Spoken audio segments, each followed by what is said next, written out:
my lawyer could give me. Bart cleared his throat in preparation for his next words. "Listen, Miles, you've done wonders for me, but I stand firm on this. You will apologize.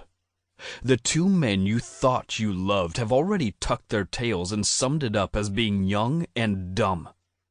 And you need to dispel rumors you're gay." I sat down, my hands over my head. "I'm not gay, Bart." He threw the newspaper at me. "The headlines beg to differ." "Yeah, I'm into men, and I won't do what those two scared fucks did. I won't ever apologize for being who I am, but I'm not gay. I'm bisexual." In my heated reply, I caught a glimpse of my reflection in the office window. Denying my sexuality would be like denying my blonde hair or blue eyes. It was as much a part of me as every feature of my body. He threw his arms in the air. "You say that as if it's any better."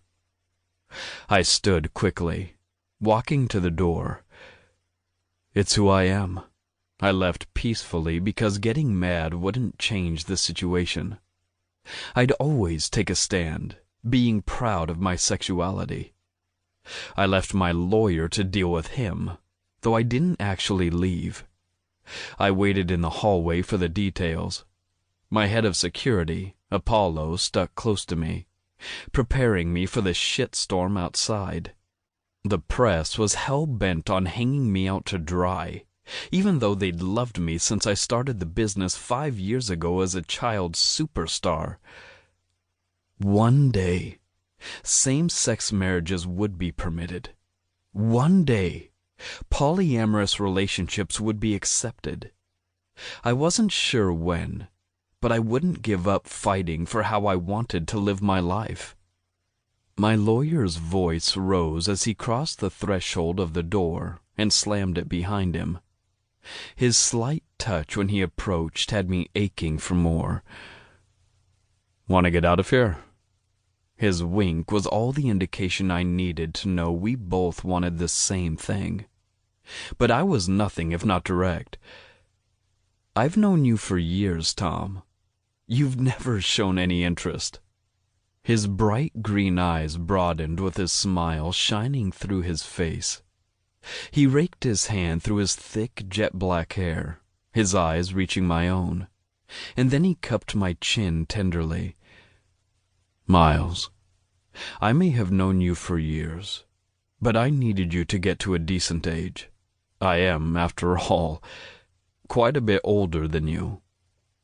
A deep chuckle bolted from my lips. "I don't think 8 years is robbing the cradle, counselor." Now I was out and out flirting. I reached for his hand, and he lifted it to his mouth, kissing it. "I don't do long-term, kid. Got it?" Well, hell, after what those two fucks did to me, neither did I.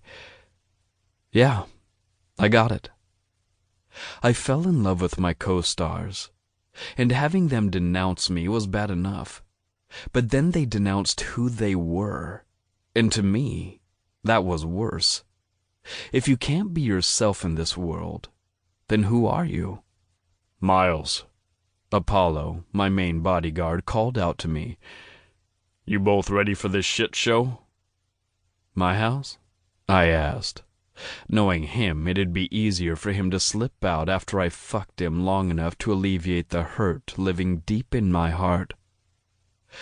"Yeah, kid. Works well for me." "Okay, counselor." Leaning in, he gave me a sweet kiss. "Do me a favor.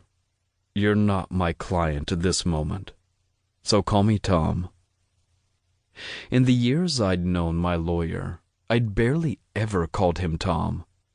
From the moment he represented me when my first role landed me in the spotlight, I'd teased him by always calling him counselor. I leaned in this time, giving him a kiss. "Sure, Tom, but this is about as sweet as I get." "I'm counting on it, kid."